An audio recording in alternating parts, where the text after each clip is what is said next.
ولا تجعلوا مع الله إلها آخر إني لكم منه نذير مبين كذلك ما أتى الذين من قبلهم من رسول إلا قالوا ساحر أو مجنون أتواصوا به بل هم قوم طاغون فتول عنهم فما أنت بملوم وذكر فإن الذكرى تنفع المؤمنين. أعوذ بالله من الشيطان الرجيم. بسم الله الرحمن الرحيم. إن الحمد لله نحمده ونستعينه ونستغفره ونستهديه ونعوذ بالله من شرور أنفسنا ومن سيئات أعمالنا من يهده الله فهو المهتدي ومن يضلل فلن تجد له وليا مرشدا وأشهد أن لا إله إلا الله وحده لا شريك له وأشهد أن سيدنا وحبيبنا وقدوتنا محمدا عبد الله ورسوله صلى الله عليه وعلى آله وصحابته ومن اهتدى بهديه إلى يوم الدين. أما بعد. Toute la louange et la gloire à Allah, le clément, le miséricordieux, le tout miséricordieux, le très miséricordieux. Que la paix, le salut et la bénédiction d'Allah soient sur le sceau de tous les prophètes, le prophète de l'islam, le prophète de la miséricorde, le prophète Muhammad sallallahu alayhi wa sallam, sur sa famille, sur ses compagnons, et sur tous ceux qui suivent et suivront ses enseignements jusqu'au jour du jugement dernier. Chers téléspectateurs de la Sunna TV, nous adressons la salutation de l'islam, la salutation du paradis, la salutation de la paix et de la bénédiction et du salut, en vous disant Assalamu alaikum wa rahmatullahi wa barakatuh. Que la paix, le salut et la bénédiction d'Allah soient sur vous et qu'Allah subhanahu wa ta'ala vous comble de ses bienfaits, de sa grâce et de sa miséricorde, qu'il nous oriente tout au long de notre vie vers le bon et le droit chemin. Chers téléspectateurs, l'islam est la religion d'Allah subhanahu wa ta'ala. L'islam est la religion qui s'est intéressée à tous les besoins de l'être humain et qui s'intéresse à tous les mouvements du croyant. Puisque chaque mouvement du croyant va dans le sens d'adoration. Lors de notre émission passée, nous avions abordé les principes du commerce en islam. Il est important que nous abordons aujourd'hui les commerces illicites en islam. Puisque de nos jours, beaucoup de gens se donnent au commerce illicite. Et ceci est réputé un peu partout. C'est-à-dire, dans les marchés, dans les différentes transactions, nous constatons beaucoup d'irrégularités et beaucoup de commerces qui ne répondent pas aux enseignements d'Allah et du prophète Muhammad sallallahu alayhi wa sallam. Et comme nous l'avions dit lors de notre précédente émission, que la recherche et la connaissance des règles du commerce en islam est obligatoire et que tout commerçant qui ne connaît pas les règles du commerce en islam risque de tomber dans le haram, risque de tomber dans l'usure sans le savoir.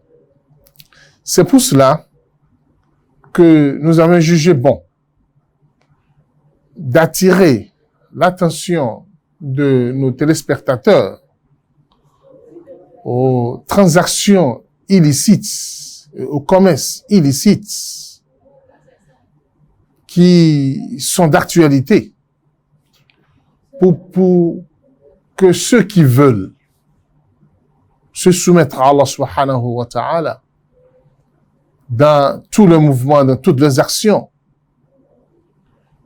puissent s'éloigner des illicites et ne pas tomber dans l'injustice et dans le fait de manger le haram et penser qu'ils sont en train de prendre le halal. Puisque le commerce, comme nous l'avions dit, tel que nous pouvons obtenir la grâce d'Allah du commerce, c'est de la même manière, il est facile de tomber dans la colère d'Allah, dans le haram, dans la désobéissance à Allah subhanahu wa ta'ala dans le commerce. Et pour permettre à chacun de nous de savoir qu'est-ce qu'il gagne, est-ce que ce que je gagne, c'est halal, ou bien ce que je gagne, c'est haram? Parce que lorsque le musulman ne connaît pas exactement la réalité de ce qu'il a gagné, il risque de manger le haram alors qu'il pense que lui est en train de manger le halal. Le pire, c'est qu'il nourrisse sa famille de ce haram. Et le prophète Muhammad sallallahu alayhi wa sallam nous a mis en garde par rapport à ça. Et le prophète dit, kullu jasadin nabata min sukhtin fannar awla bih. Le prophète Muhammad sallallahu alayhi wa sallam dit, toute chair humaine qui grandisse dans le haram, dans la colère d'Allah subhanahu wa ta'ala, dans l'injustice, qu'il s'attend à l'enfer. Ce qui veut dire que tout ce que nous consommons et qui n'est pas halal va nous compromettre devant Allah subhanahu wa ta'ala. Et comme le prophète Muhammad sallallahu alayhi wa sallam nous a dit dans le hadith, ya'ti ala an-nasi zamanun ma yubali rajul min ayna asaba al-mal. Un moment viendra où les gens ne vont plus se préoccuper de ce qu'ils gagnent comme argent. L'essentiel, c'est de gagner de l'argent. D'où est-ce que l'argent vient? Ça ne les concerne plus. Est-ce qu'ils l'ont gagné de halal ou bien de haram? Ce n'est plus un souci. Et je pense que nous sommes plus loin de ce temps, si ce n'est pas le temps que nous vivons aujourd'hui.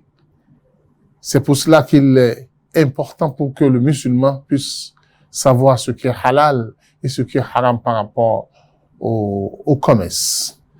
Et comme nous le savions très bien, que le prophète Muhammad sallallahu alayhi wa sallam nous a dit dans le hadith que quiconque gagne de l'argent par la voie licite, Allah subhanahu wa ta'ala va bénir cet argent.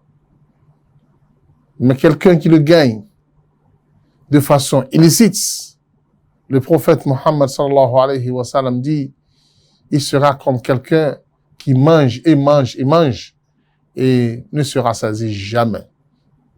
Il ne va jamais se rassasier et il finira dans l'enfer. Chers téléspectateurs, aujourd'hui, dans nos marchés, beaucoup de commerces pilules, alors que ces commerces sont interdits. Beaucoup de comportements se passent dans le marché, liés au commerce, à la vente et à l'achat, alors que tout ceci sont interdits par Allah et par son messager. Nous allons, à travers cette émission, aborder quelques-uns, puisque c'est indénombrable le nombre des commerces, des comportements, des transactions qui ne répondent pas à l'islam. Dans nos marchés aujourd'hui, je me suis demandé, je vais laisser quoi, je vais prendre quoi? Compte tenu du temps que nous avions à travers cette émission, je vais vite aller sur quelques transactions, quelques commerces, quelques ventes et achats qui sont illicites et interdits par l'islam. Et dont nous constatons cela tous les jours dans nos marchés. Le premier point à aborder, c'est ce que nous appelons en islam Bay'un Najash. C'est-à-dire, une tierce personne qui ne veut pas acheter, comme un démarcheur dans nos marchés aujourd'hui, lui ne veut pas acheter, mais il va se présenter devant le vendeur pour marchander le produit. Il va marchander ce produit pour objectif juste faire augmenter le prix du produit devant un acheteur potentiel. Alors il sera en train de marchander et il va soulever le prix pour que l'acheteur potentiel puisse voir que le produit est à tel prix, alors que le prix normal du produit est tellement loin de ce qu'il a proposé au vendeur. Et le vendeur va dire, OK, pas de souci, j'achète cela, je te vends ça à ce prix. Et après cela, il sort du marché. Et vous comprenez bien ce qui se passe aujourd'hui avec ces démarcheurs-là. Comme il a déjà soulevé le prix, il s'en va pour revenir après. Prend ses droits chez le vendeur. Et le vendeur aussi a déjà gagné des bénéfices selon lui. Mais le prophète Mohammed sallallahu alayhi wa sallam nous a catégoriquement interdit cela dans le hadith wala tanajashu. Ne soulevez pas le prix pour objectif de permettre à votre ami de gagner beaucoup. Et aussi, c'est une manière de tricherie et d'amener l'acheteur à acheter cher alors qu'il pouvait acheter cela moins cher. Et l'objectif, c'est que les vendeurs s'entendent sur lui et ils le volent. L'islam a interdit ce genre de transactions et tout celui qu'il fait, qu'il sache qu'il est en train de manger le haram. Tout ce que tu as mangé, tout ce que tu as pris au-dessus du prix habituel de la chose, il faut que tu saches. Et par cette manipulation, le prophète Mohammed sallallahu alayhi wa sallam a interdit ce genre de vente. Parmi les ventes aussi interdites en islam, le prophète Mohammed sallallahu alayhi wa sallam a dit, il n'est pas permis de créer parallèlement une transaction à côté de la transaction que ton frère est en train d'effectuer. C'est-à-dire quoi? Un vendeur et un acheteur, tous deux sont en train de marchander, négocier un produit où ils ne se sont pas encore entendus sur le prix de cet achat, de la vente ou bien de l'achat.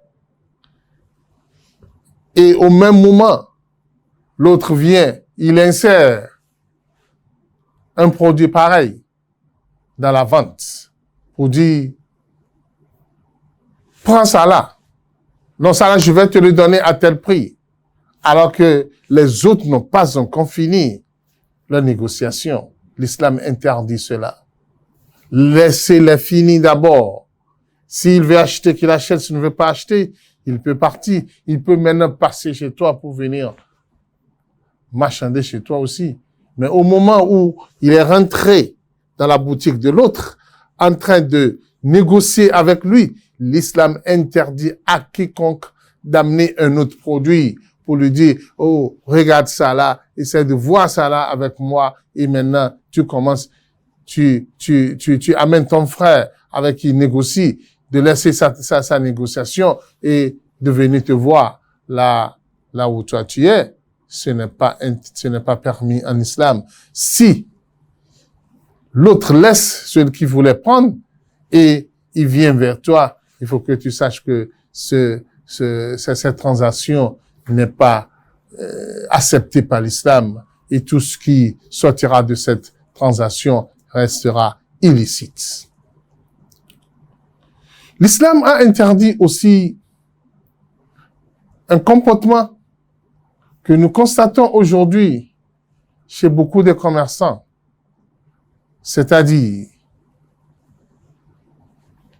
les vendeurs qui habituellement ne connaissent pas le prix de vente sur le marché et qui amènent leur produit au marché, le fait d'aller les rencontrer au cours de chemin et acheter chez eux à un prix qui n'est pas le prix du marché et maintenant l'amener au marché pour revendre à des prix plus élevés, le prophète Mohammed sallallahu alayhi wa sallam a interdit rigoureusement ce comportement. Laissez-les arriver au marché et qu'ils prennent connaissance du prix du marché. Si il voit que pour son intérêt, pour son avantage, il peut vendre à tel prix après avoir pris connaissance du prix global du produit au marché, c'est à lui. Mais il est en route, il ne sait pas encore à quel prix les gens vendent le produit sur le marché et toi tu l'interromps au coup de route et tu essayes d'acheter chez lui à des prix très loin du prix du marché. L'islam dit non. Alors que c'est ça le comportement aujourd'hui chez beaucoup de nos commerçants. Il faut que tu saches que tout ce que tu gagnes de cet argent, de ce commerce est illicite. Et Allah subhanahu wa ta'ala ne va pas bénir ton commerce par cette méthode. Il faut, même si tu veux bénéficier, il faut savoir aussi bénéficier et non créer de soucis à l'autre, ne pas permettre à ton frère de bénéficier parce que toi, tu veux beaucoup bénéficier. Non. L'islam n'aime pas cela. La yuminu ahadukum hatta yuhibba li akhihi ma yuhibbu li nafsihi. Personne d'entre vous n'aura pas une foi complète tant qu'il n'aime pas pour son frère ce qu'il aime pour lui-même. Parmi les transactions interdites en islam, ce que nous appelons bay'u al-'ina. Bay'u al-'ina. C'est-à-dire vendre à une personne un produit à terme. C'est-à-dire, tu lui vends ça pour qu'il paye dans un délai. Supposons que tu lui vends un véhicule et vous êtes entendu qu'il va te payer après 2 mois. Et le véhicule est vendu à 1 million. Et il va payer le 1 million dans un mois. Le vendeur, qui connaît la difficulté auquel le monsieur est confronté, et il voit que le monsieur réellement a besoin de l'argent, il passe le voir pour lui dire, pourrais-tu me vendre le véhicule là à 700 000? Le dernier aussi qui a besoin de l'argent et qui sait que dans un mois, lui, il aura de l'argent pour payer, mais il a besoin de l'argent en espèces, comme cela se passe aujourd'hui pour beaucoup de fonctionnaires qui prend qui s'en vont acheter à crédit une moto, même d'épargne, à crédit qu'il achète. Parce qu'il sait que de son salaire, il va payer de ce salaire-là. Maintenant, vous passez chez lui et vous achetez ce qu'il va payer à 1 million, vous achetez ça chez lui à 700 000. Parce que vous comprenez bien, vous savez bien qu'il est dans le besoin, il a besoin de l'espèce pour pouvoir survivre. Alors, le produit, l'article pour lequel il va payer 1 million dans un mois, vous passez chez lui pour l'acheter à 700 000, à 600 000, à 800 000. Le prophète Mohammed sallallahu alayhi wa sallam a interdit rigoureusement ce genre de transaction. Et le prophète Mohammed sallallahu alayhi wa sallam a menacé tous ceux qui font ce genre de commerce. Le prophète le dit, إذا تبايعتم بالعينة وأخذتم أذناب البقر سلط الله عليكم عدوا من دونكم. Si vous osez faire ce genre de commerce, Allah subhanahu wa ta'ala va dresser sur votre chemin les ennemis parmi vous qui vont vous arracher tout ce que vous avez pris et vous allez finir par la faillite et par une perte totale dans votre commerce. Parce que vous aviez déjà grugé un frère. Vous lui avez endetté inutilement. Parce que vous l'aviez manipulé et parce que vous connaissez bien son besoin et vous avez acheté de lui une chose à quoi il doit payer tel montant et vous le prenez cela de lui à vil prix. L'islam est une religion qui considère la sensibilité des gens et qui veut que chacun puisse profiter de son effort et non que nous mettons à le tricher ou bien à le trahir à travers une transaction quelconque. Qu'Allah subhanahu wa ta'ala nous facilite l'application des enseignements d'Allah et du prophète Muhammad sallallahu alayhi wa sallam et que nous arrivons à suivre la voie d'Allah dans notre transaction et que nous sachions que le commerce en islam est régularisé dans tout le système et que la vie d'un commerçant qui veut la bénédiction d'Allah et qui veut l'abondance dans sa prospérité et dans le bien qu'Allah lui offre, il doit rester tout le temps cadré sur les enseignements d'Allah et l'enseignement du prophète Muhammad sallallahu alayhi wa sallam par rapport au commerce. Nous vous reviendrons après la pause pour poursuivre notre émission sur les transactions et le commerce illicite. Assalamu alaikum warahmatullahi wabarakatuh. Ìkànnì tẹ́ ń wò yìí náà ní ìkànnì Sunna TV. Níbi tí àwọn onímọ̀ ti ń tẹ ìmọ́lẹ̀ sórí ẹ̀sìn Islam látọ̀rí Sunna TV. Ìmọ́lẹ̀ nínú Sunna Nabi Muhammad sallallahu alayhi wa sallam. Ní gbogbo ìgbà ní kẹ́ ẹ máa wò wá tí ẹ sì máa rí ẹ̀kọ́ ẹ̀sìn kọ́ lórí ìkànnì yìí náà ni o. Òun ló múlẹ̀ rẹ̀kẹ̀tẹ̀ yàtọ̀ yìí. Gbogbo mùsùlùmí lọ́kùnrin àti lóbìnrin ẹ jẹ́ ká máa wo Sunna TV. ẹ̀já àwọn ọmọ wa náà mọ̀ wò Sunna TV kí wọ́n lè bá ní ìmọ̀ tó péye nípa Sunna. Ìkànnì tó ń tàn mọ́lẹ̀ sínú ẹ̀sìn ni Sunna TV Yorùbá. Ẹ máa wò wá ní gbogbo ìgbà kẹ́sì máa kó ẹ̀kọ́ tó péye nípa Sunna. Alhamdulillah wa salatu wa salam ala rasulillah. Nous poursuivons ces transactions et ces commerces illicites. Il faut citer parmi ces commerces l'achat et la vente du chien. L'achat et la vente du chien.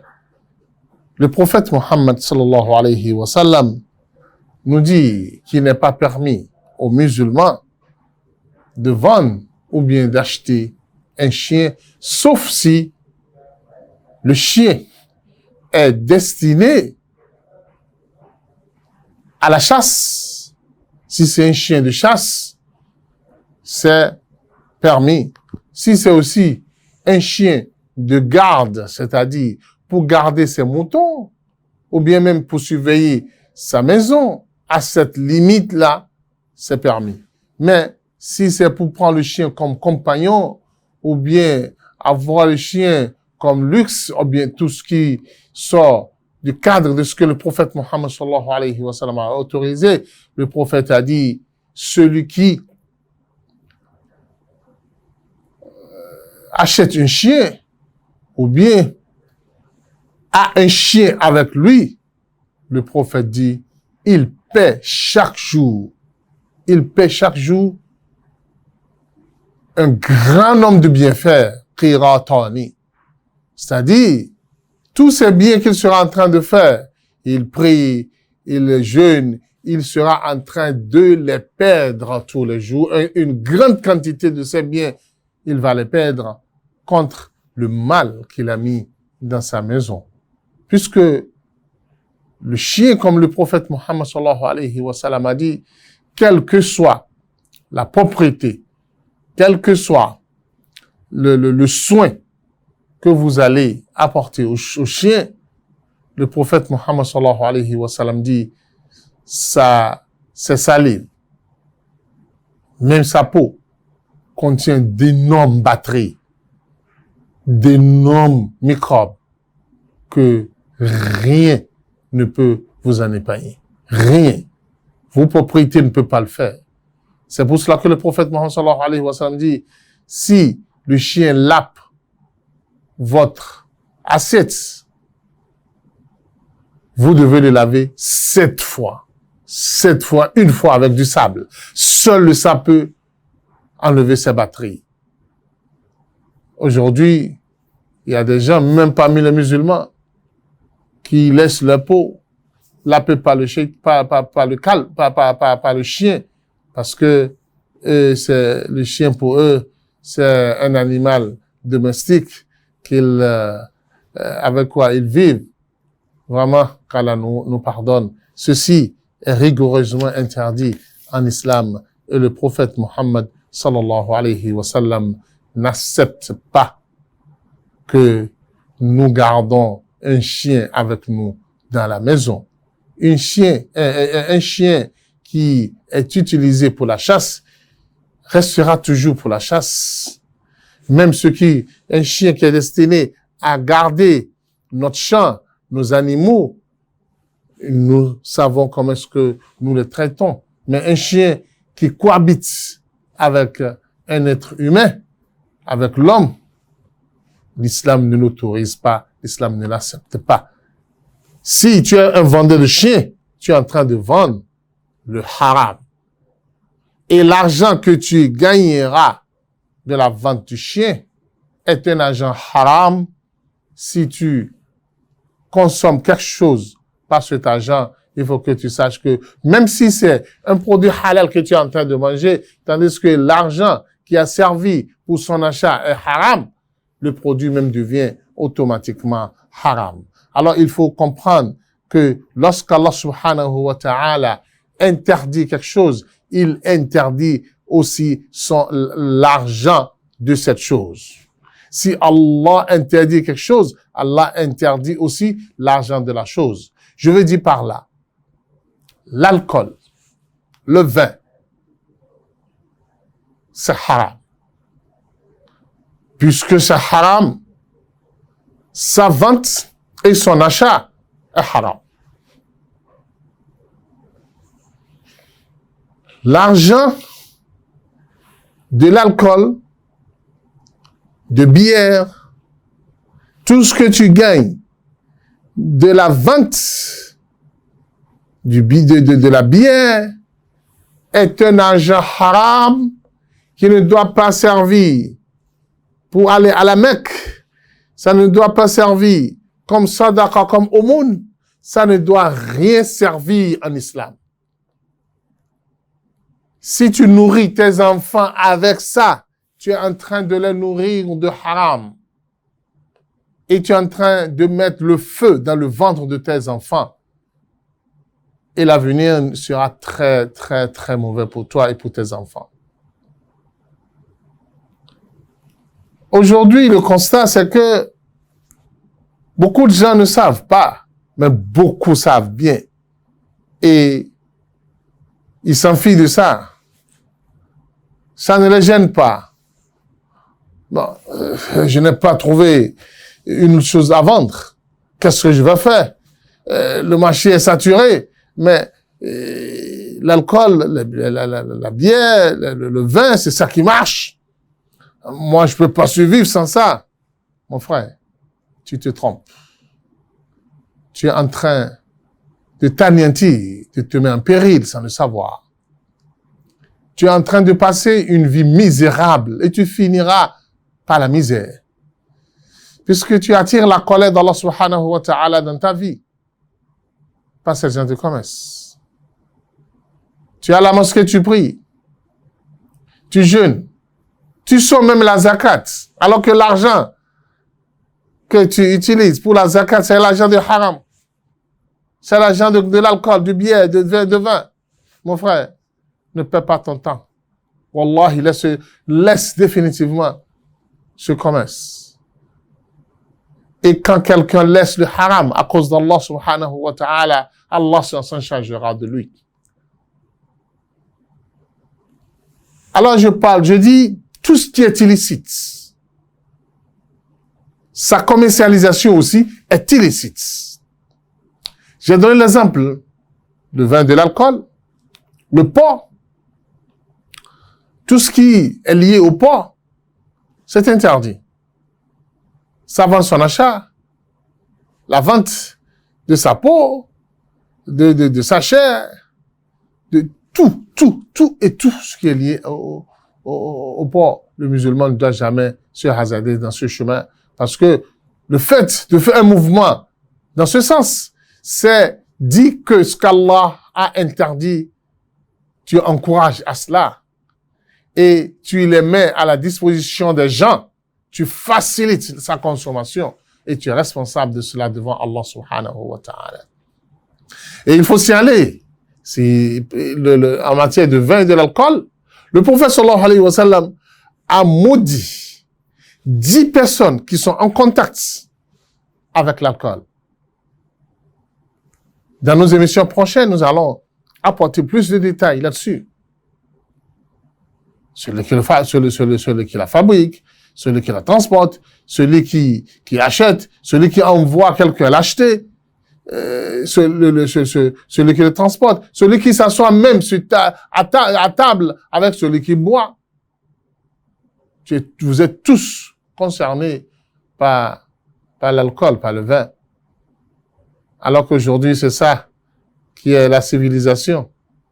Parce que mes amis, ils viennent de l'Europe, mes amis sont des chrétiens, je ne sais quoi leur offrir. Ça veut dire qu'ils ne savent pas que tu es musulman.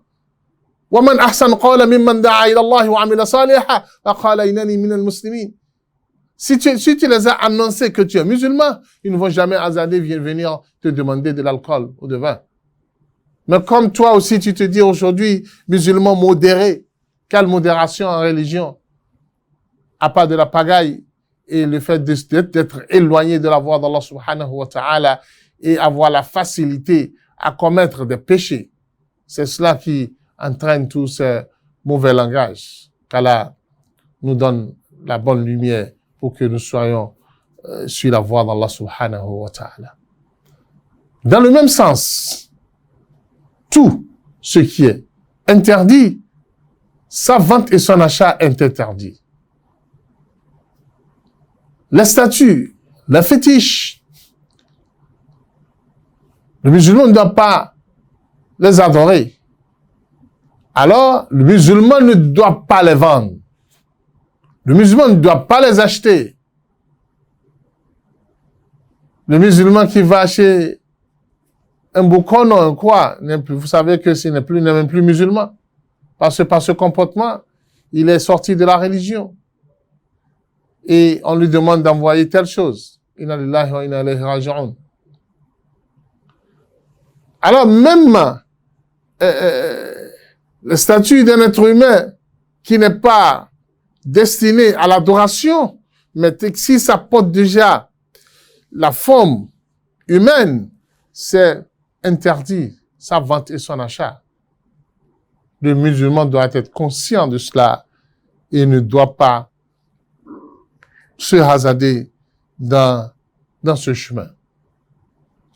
Je disais que la vente et l'achat de vin et de l'alcool et tout ce qui est aussi dans le même sens que l'alcool, tel que la drogue. Puisque lorsque nous parlons de l'alcool, le principe de l'alcool en islam, c'est quoi? C'est tout ce qui enivre, tout ce qui saoule. Alors, la drogue est plus puissant que l'alcool dans cette matière. Alors, il faut que le musulman sache que drogue et toutes ces variétés, c'est interdit en islam. L'islam l'interdit rigoureusement et ne s'amuse même pas avec ça. Alors, le musulman qui s'est retrouvé dans cette transaction, qu'il sache que tout ce qu'il gagne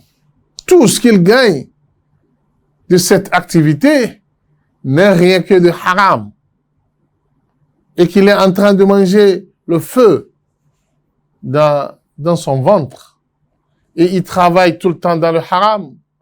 Alors, le prophète Mohammed sallallahu alayhi wa sallam nous a donné un exemple d'un monsieur qui mange de haram, qui s'habille de haram, qui boit de haram.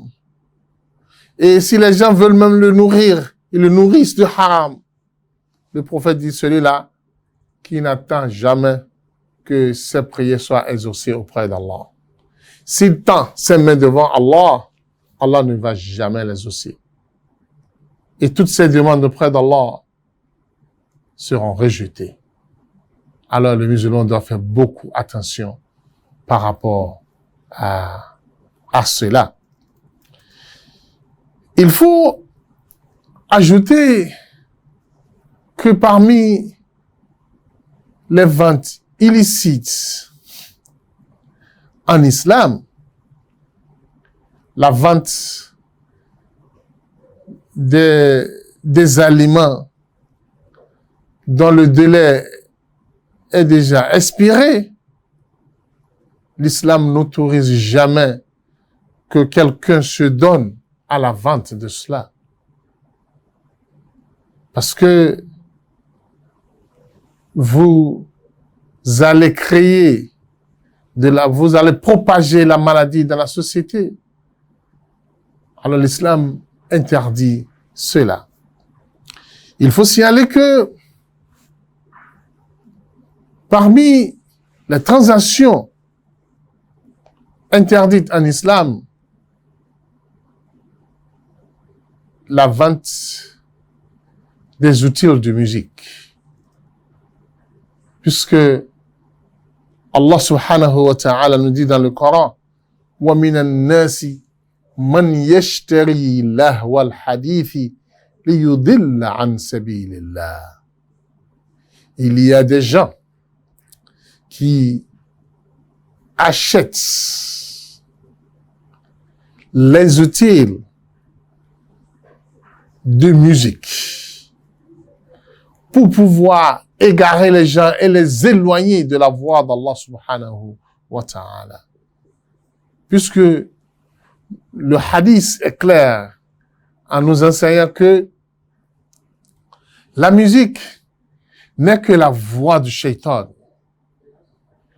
Et quand vous faites cette transaction, vous risquez de soutenir le haram. Et quand vous soutenez le haram, vous êtes aussi dans le haram. Le musulman doit beaucoup faire attention. Il y a un principe dans la vente et l'achat en islam. Vous vendez des produits licites, autorisés par l'islam. Mais l'acheteur qui se présente devant vous utilise ce produit dans le haram. Par exemple, vous êtes un vendeur de maïs et vous savez que l'usine qui fabrique de la bière, de l'alcool, envoie quelqu'un vers vous pour venir acheter vos maïs. Si vous leur vendez ça, vous êtes en train de contribuer dans le haram. Et tout ce que vous allez gagner de cela est considéré comme le haram.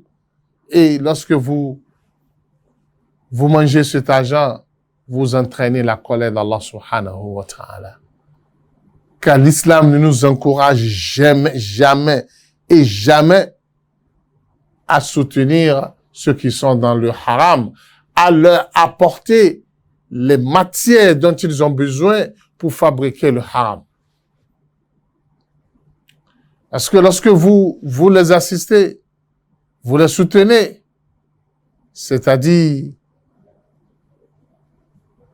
vous ne contribuez pas à l'interdiction, prônée par Allah subhanahu wa ta'ala, et vous êtes considérés parmi ceux qui contredisent ce qu'Allah subhanahu wa ta'ala a légiféré. Chers téléspectateurs, il faut savoir que les maisons à louer, la location,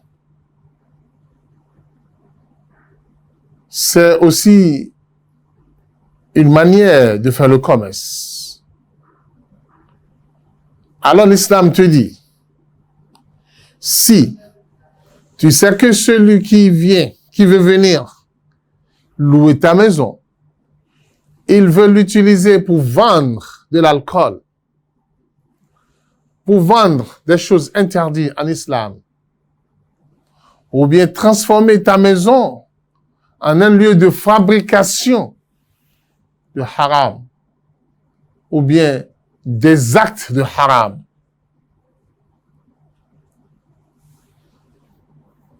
Tels que la prostitution. Il faut savoir que tu es responsable de cela et l'argent que tu vas y gagner, c'est un argent haram. Tout ce qu'il va te donner de ça, c'est haram. Il ne faut pas donner ta maison en location pour le vendeur de l'alcool, le vendeur de chiens, le vendeur de tout ce que nous avions cité comme interdiction pour la commercialisation en islam. Vous ne devrez pas permettre à ceux-là d'utiliser vos locaux pour le faire. Car faisant ainsi, vous contribuez à cela. Il faut aussi rappeler que il y a des moments dans lesquels l'islam nous interdit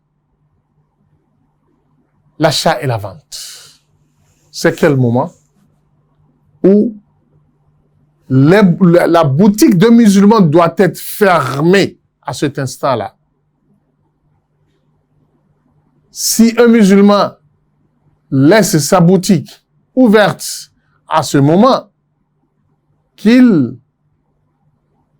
ne fasse pas l'achat ou la vente à cet instant-là. Parce que c'est interdit. À moi, je suis femme, et le Juma n'est pas obligatoire pour moi, même si le Juma n'est pas obligatoire pour toi, tu ne dois pas te mettre devant tes étalages, ta boutique à l'heure où on a fait le deuxième appel de Juma et on invite les musulmans à venir à la mosquée pour pouvoir prier.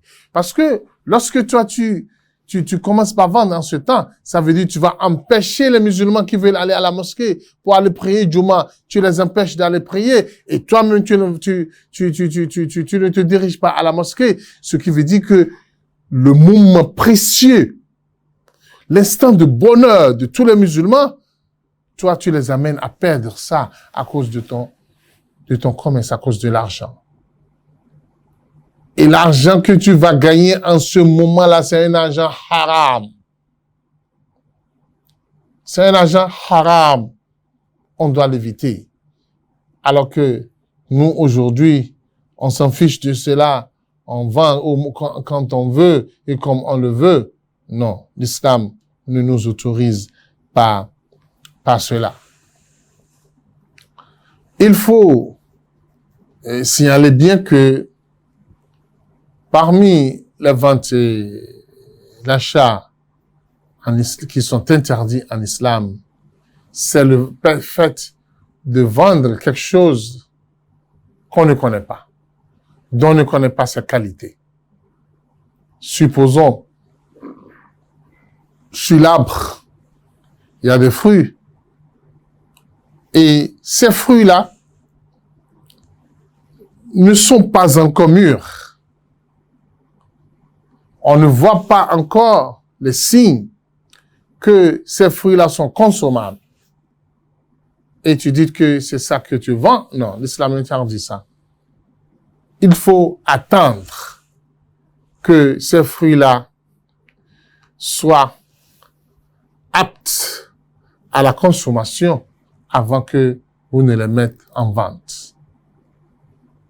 Et le poisson dans l'eau, on ne le vend pas.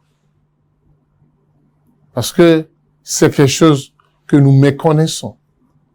Et on ne sait pas quelle qualité cela va produire.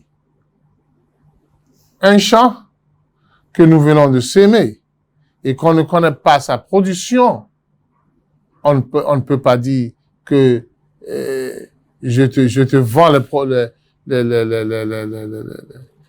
la récolte de cette année sans que le truc n'est même pas encore clair. Non. En islam, on vend ce qui est clair et ce que on peut voir, on peut qualifier. Chers téléspectateurs, compte tenu du temps, je tiens à dire que il est obligatoire aux musulmans de ne prendre de l'argent que par mérite. C'est-à-dire, c'est pas droit qu'il le prend. Et qu'il ne le dépense que dans le halal. Et que toutes les recettes de musulmans, qu'elles soient une recette licite. Son argent qu'il le gagne de façon licite. Et que le musulman se débarrasse définitivement et qu'il prend ses garde-fous des bénéfices illicites, des bénéfices qui ne répondent pas aux enseignements d'Allah et celles du prophète Mohammed sallallahu alayhi wa sallam. Puisque toute recette interdite ne vous apportera que le mal dans l'avenir. Puisque Allah subhanahu wa ta'ala ne va jamais mettre la bénédiction dans vos affaires. Et vous allez tout le temps rouler à pète, alors que vous pensez que vous êtes en train de rouler dans le bien. Voilà quelques transactions, quelques commerces que nous pouvons citer aujourd'hui par rapport aux transactions illicites en islam. Qu'Allah subhanahu wa ta'ala nous donne plus de lumière, qu'il nous aide à respecter ses enseignements et les enseignements du prophète Mohammed sallallahu alayhi wa sallam, qu'il accepte de nous nos différents efforts pour l'avancement de l'islam et pour la prospérité des musulmans, qu'Allah guide non pas vers le bon et le droit chemin. Subhanakallahumma bihamdik, nashhadu la ilaha illa anta, nastaghfiruka wa natubu ilayk. Allahu akbar, Allahu akbar, Allahu akbar.